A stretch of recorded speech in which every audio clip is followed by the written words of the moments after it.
Assalamualaikum warahmatullahi wabarakatuh. Perkenalkan, nama saya Khairia Makfiro Al-Khalidi, NIM 19040348. Saya dari Teknik Industri kelas B. Nah, jadi di sini saya membawakan materi tentang polimer termoplastik dan lain-lain. Nah, jadi yang pertama adalah potielan. Jadi potielan memiliki ciri khas khusus atau keperluan khusus, di mana yang pertama adalah polietilen berberat molekul rendah atau 1000 sampai 12.000. Nah, di sini maksudnya adalah kita mengambil contoh tentang polumas pada temperatur sampai bahan dengan titik cair 100 derajat Celcius tergantung pada massa jenis dan berat molekulnya.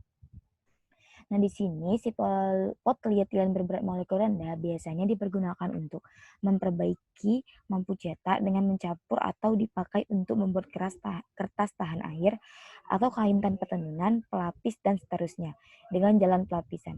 Dipakai juga untuk membebaskan cetakan, pemolisan, dan sebagainya. Yang kedua ada polietilen berberat molekul sangat tinggi, 1-4 juta. Nah, jadi di sini maksudnya adalah bahan yang mengandung berberat molekul sangat tinggi ini, dia susah untuk diolah karena kecairannya yang buruk. Dan walaupun agak lunak dengan meningkatnya temperatur, tetapi si polietilen ini mempunyai ketahanan impak yang baik, ketahanan abrasi sangat baik, mempunyai sifat mekanik yang baik, dan pemelaran yang kecil pada temperatur sekitar 100 derajat Celcius. Yang ketiga adalah polietilen berikatan silang. Maksudnya di sini adalah kalau secara antar molekul diikat atau disilangkan oleh penyinaran sinar radioaktif energi tinggi seperti itu contohnya tuh sinar elektor, sinar beta, sinar gamma, dan lain-lain. Kekuatan tariknya, ketahanan retak tegangan menjadi lebih baik dan titik lunaknya meningkat menjadi 250 derajat Celcius. Yang terakhir adalah polietilen busa. Nah, maksudnya adalah kalau polietilen busa ini misalnya dia diikat atau disilangkan dan dibusakan, massa jenisnya itu bervariasi dari daerah yang cukup lebar, maka bahan ini dapat dipergunakan untuk isolasi dan bahan akustik. Biasanya nih bahan busa rendah dipakai sebagai pengganti bahan kayu. Nah, jadi ada juga macam-macam resin. Nah, jadi dari macam-macam resin ini kita ketemukan sifat-sifat dari polietilen. Nah, jadi yang pertama itu adalah hubungannya dengan massa jenis. Maksudnya itu adalah dia itu pada polietilen massa jenis rendah, molekul-molekulnya tidak mengkristal secara baik, tetapi mempunyai banyak cabang. Di polietilen yang lain, tekanan rendah kurang bercabang dan merupakan rantai lurus. Karena itu, massa jenisnya lebih besar sebab mengkristal secara baik sehingga mempunyai kristalinasi yang tinggi. Karena kristal yang terbentuk baik itu mempunyai gaya antar molekul kuat, maka bahan ini memiliki kekuatan mekanik yang tinggi dan titik lunak yang tinggi pula. Nah, setelah itu adalah hubungannya dengan sifat yang kedua, yaitu hubungannya dengan berat molekul. Nah, maksudnya apa? Jadi hubungannya dengan berat molekul itu yaitu sifatnya itu cukup berubah oleh perubahan massa jenis.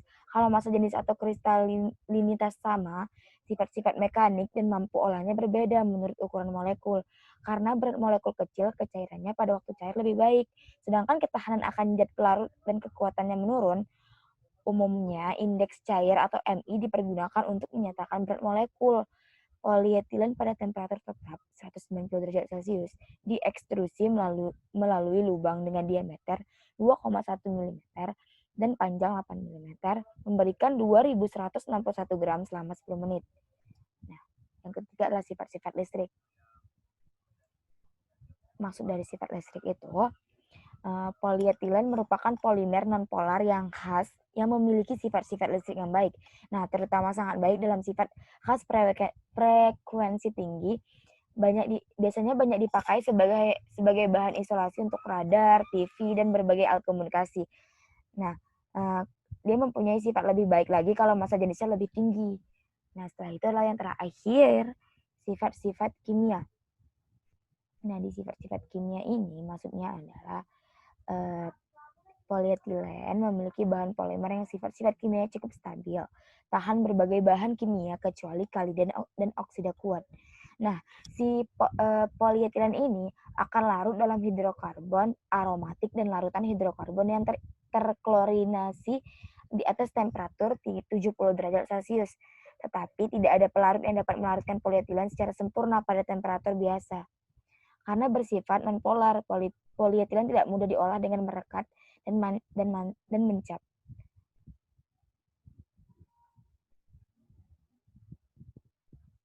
Selanjutnya yaitu mampu olahnya polietilen. Nah, jadi di sini polietilen mampu diolah. Maka dari itu si polietilen ini sering dicetak dengan penekanan injeksi ekstrusi, peniupan, dan dengan hampa udara. Perlu diperhatikan bahwa penyusutannya tinggi untuk pembuatan berbagai wadah, alat-alat dapur, botol-botol, dan lain-lain. Nah, jadi maksudnya adalah pada temperatur rendah bersifat fleksibel, tahan impa, dan tahan bahan kimia. Karena itulah si polietilen ini biasanya digunakan untuk pembuatan berbagai wadah itu tadi, alat dapur, botol-botol, dan lain-lain. Selanjutnya kita masuk ke materi polipropilen. Nah, jadi polipropilen ini memiliki sifat, yaitu yang pertama adalah massa jenisnya rendah. Nah, maksudnya itu sifat-sifat propilen serupa dengan sifat-sifat polietilen sebenarnya. Nah, tetapi massa jenisnya rendah 0,90 sampai 0,92 sampai 0,92. Nah, termasuk kelompok yang paling ringan di antara bahan polimer, dapat terbakar kalau dinyalakan. Dibandingkan dengan polietilen, massa jenisnya itu tinggi, titik lunaknya tinggi sekali, yaitu 176 derajat Celcius. Kekuatan tarik, kekuatan lentur, dan kekakuannya lebih tinggi, tetapi ketahanan impaknya lebih rendah, terutama pada temperatur rendah. Sifat tembus cahayanya pada pencetakan lebih baik daripada polietilen, dengan permukaan yang mengkilap, penyusutannya pada pencetakan kecil, penampilan dan ketelitian dimensinya lebih baik. Nah, selanjutnya yaitu adalah polipropilen. Biasanya digunakan sebagai bahan dalam produksi peralatan meja makan, keranjang, peralatan kamar mandi, keperluan rumah tangga, dan lain-lain. Nah, jadi si propilen ini mempunyai sifat mampu cetak yang baik seperti halnya polietilen. Seperti telah diutarakan tadi, polipropilen mempunyai faktor penyusutan cetakan yang lebih kecil dibandingkan dengan polietilen yang bermassa jenis tinggi pada kondisi optimal dan dapat diperoleh produk dengan ketelitian dimensinya baik dan tegangan sisa yang kecil.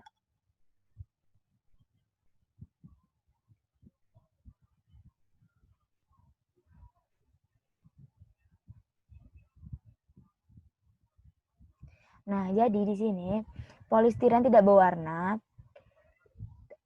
resin transparan, memiliki sifat listrik yang baik, kestabilan cahaya, dan sifat tahan cuacanya agak rendah. Nah, jadinya di sini maksudnya adalah walaupun kestabilan terhadap cahaya dan sifat tahan cuacanya agak rendah daripada resin metakrilik, ketahanan radiasinya sangat baik. Polistiren mudah larut dalam kegiatan ester dan larut hidrokarbon aromatik, tahan terhadap asam, alkali, asam klor, asam organik, minyak bumi, dan alkohol. Kestabilan panas dan kecairannya pada pencairan sangat baik. Sedangkan barang cetakan yang titik lunaknya rendah atau 70 derajat Celcius memiliki ketahanan impak yang rendah dan bersifat getas. Ketahanan terhadap letak tegangan juga kurang baik. Nah, jadi di sini jenis-jenisnya yaitu adalah keperluan umum. Nah, ini biasanya polistiren keperluan umum adalah plastik yang paling umum dipakai. Yang kedua adalah tahan cahaya. Nah, jadi tahan cahaya ini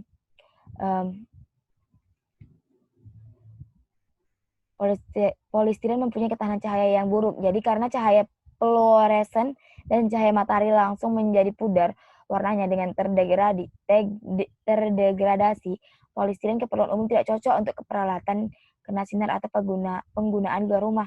Jenis ini telah dikembangkan dengan mencampur zat pengabsorb ultraviolet dan zat antioksidasi. Yang ketiga adalah busa. Jadi maksudnya adalah polistiren busa itu dia Busa polistiren terdiri dari gelembung-gelembung kecil yang bebas sehingga dapat menghalangi panas atau suara. Nah, jadi polistiren ini akan lunak pada temperatur sekitar 95 derajat Celcius dan menjadi cairan kental pada 120 sampai 180 derajat Celcius dan menjadi encer di atas 250 derajat Celcius. Kemudian terurai di atas 320 sampai 330 derajat Celcius. Karena itu, dibanding dengan resin termoplastik lain, bahan ini atau polistiren ini mempunyai temperatur dekomposisi termal yang lebih tinggi dan kecairannya yang lebih baik. Pencetakan ejensi adalah cara yang paling cocok, akan tetapi karena tegangan dalam terjadi selama pencetakan, maka perlu penganilan yang tepat, yaitu dipanaskan pada temperatur lebih rendah dari temperatur ketahanan panasnya 70-80 derajat Celcius, kemudian didinginkan perlahan-lahan. Nah, jadi biasanya dipakai untuk radio TV, refrigerator, dan peralatan listrik lainnya. Demikian juga untuk peti kemas dan barang rumah tangga. Polistiren busa dipakai biasanya sebagai bahan isolasi panas dan bahan pengepakan. Nah, sekian dari presentasi saya mengenai materi-materi tadi. Lebih dan kurangnya saya mohon maaf. Semoga materi yang saya sampaikan bisa bermanfaat untuk kita semua. Terima kasih.